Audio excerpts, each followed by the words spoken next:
Soybean তেল আমাদের প্রতিদিনের রান্নায় অবিচ্ছেদ্য অংশ। রান্নায় বিশেষভাবে ব্যবহৃত হয় এই তেল। কিন্তু আপনি কি জানেন এই নিত্য ব্যবহৃত সয়াবিন তেলেই থাকতে পারে প্রাণঘাতী বিষ? ঢাকা বিশ্ববিদ্যালয়ের পুষ্টিবিদ নাজমা শাহিনের নেতৃত্বে করা এক গবেষণায় চাঞ্চল্যকর এই তথ্য উঠে এসেছে। এই কাজটা ১ম আমরা শুরু করেছিলাম যে আমাদের যে ভোজ্য তেল এডিবল অয়েল, সেই এডিবল অয়েলের কন্টামিনেন্ট দেখার জন্য আমরা গেইন থেকে একটা ফান্ডিং পেয়েছিলাম। এবং সেখানে সে কাজটার উদ্দেশ্য ছিল দেশের মানুষ যে তেলগুলো খাচ্ছে, বিশেষ করে তো আমাদের এডিবল অয়েল হিসেবে আমরা আমাদের যে বাজারে যে তেলগুলো আছে এবং আমরা যে তেলগুলো বিভিন্ন দেশ থেকে ইম্পোর্ট করি, সেগুলো তথ্য অনুযায়ী দুটো এডিবল অয়েলই মেইনলি মানুষ খেত সেই সময়টায় যখন আমরা এই কাজটা শুরু করি ১৭-১৮, এই ঠিক কোভিডের আগ দিয়ে আর কি। সেই সময় সয়াবিন তেল এবং পাম অয়েল, তো পাম অয়েল বেশি ইম্পোর্ট হয়, কিন্তু বাড়িতে যে সমস্ত রান্না বান্না হয় সেগুলি তো সয়াবিন তেলটা বেশি ইউজ হয়। তো সেই কারণে আমরা এই দুটো তেলকে নেই, সয়াবিন এবং পাম অয়েল। এখানে আবার দুটো বিষয় আছে, একটা হলো বোতলজাত আছে, আবার কতগুলো তেল আছে খোলা তেল। তো সেই কারণে আমরা সারা বাংলাদেশ থেকে তেলের স্যাম্পল কালেকশন করলাম। আমরা ৮টা ডিভিশনের অ্যাডমিনিস্ট্রেটিভ ডিভিশন, তাদের রুরাল, আরবান, রিটেল মার্কেট থেকে স্যাম্পল কালেকশন করা হয়। পুরো আমরা সাপ্লাই চেনটাকে ক্যাপচার করার চেষ্টা করলাম। সেখানে আমাদের আরেকটা উদ্দেশ্য ছিল যে এই খোলা তেলগুলো কিভাবে ডিস্ট্রিবিউশন হচ্ছে, সেখানে খোলা তেলগুলো কি ধরনের কন্টেনারে সাপ্লাই হচ্ছে এবং রিটেল ইয়েগুলোতে কিভাবে বিক্রি হচ্ছে এবং তার হাইজিনিক কন্ডিশনটা কি, সেই জিনিসগুলো আমাদের এই গবেষণার মধ্যে ছিল আর কি।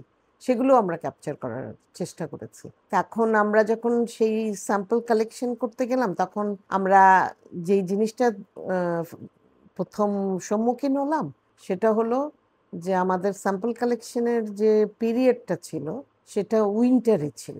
এখন উইন্টারে তো দেখা যায় যে সয়াবিনই বিক্রি হয়, পাম অয়েল হিসেবেই বিক্রি হয়, কিন্তু খোলা তেলের মধ্যে যে সয়াবিনের সাথে পাম অয়েলের মিশ্রণ হচ্ছে সেই জিনিসটা শীতের সময় পাওয়া যায় না। তো তখন আমরা আবার দ্বিতীয়বার সামারে আমরা স্যাম্পল কালেকশন করলাম এবং এখানে এই স্যাম্পলগুলোর আমরা যেরকম তেলের গুণগত মান দেখার জন্য যে সমস্ত পরীক্ষাগুলো আছে, তার পারঅক্সাইড ভ্যালু, আয়োডিন ভ্যালু, অন্যান্য যে সমস্ত জিনিস দিয়ে তেলটার গুণগত মান কিরকম সেগুলোর থেকে শুরু করে তার fatty acid profile, trans fat, তারপরে ভিটামিন এ যেহেতু সমৃদ্ধ ফর্টিফাইড করা হয়, ভিটামিন ই, মিনারেলস এবং হেভি মেটালস, তাছাড়াও পেস্টিসাইড দেখা হয়েছে।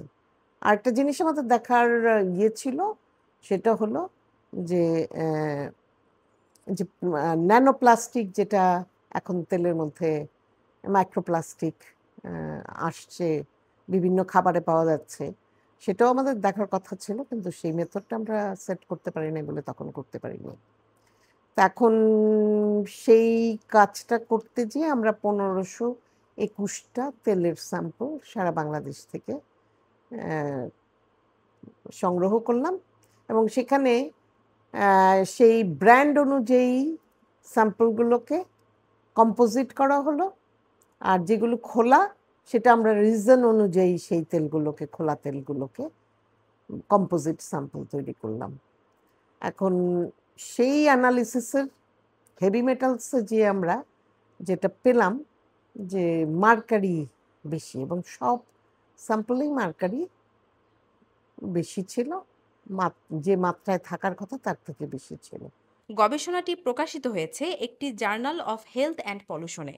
সেখানে বলা হয়েছে বাজারে পাওয়া অনেক ক্রুড সয়াবিন অয়েলে প্রায় ২০% পর্যন্ত মার্কারি পাওয়া গেছে।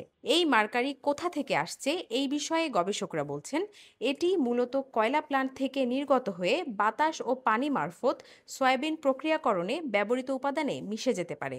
যদিও এখনও শরীরের উপর এটির সুনির্দিষ্ট প্রভাব কেমন হতে পারে তা প্রকাশ করা হয়নি, তবে গবেষক দল শীঘ্রই এ বিষয়ে একটি বিশদ জার্নাল প্রকাশ করতে যাচ্ছে।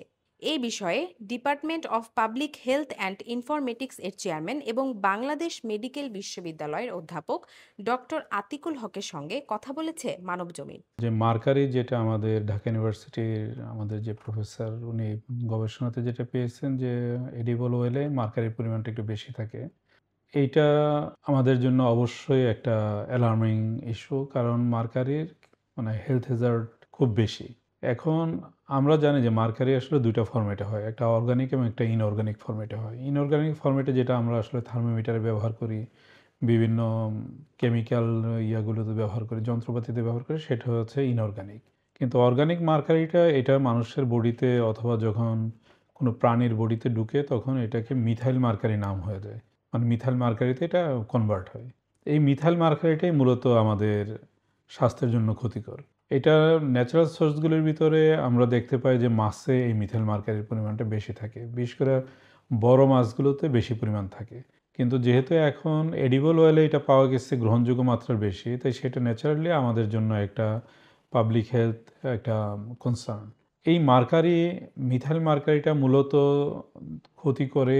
আমরা যদি একদম প্রাইমারি থেকে আসি তাইলে এটা গর্ভাবস্থায় যে মায়ের যে বাচ্চা থাকে পেটে, সেই গর্ভাবস্থায় আমাদের বাচ্চাদেরকে মানে বিভিন্ন ধরনের শারীরিক প্রবলেম তৈরি করে।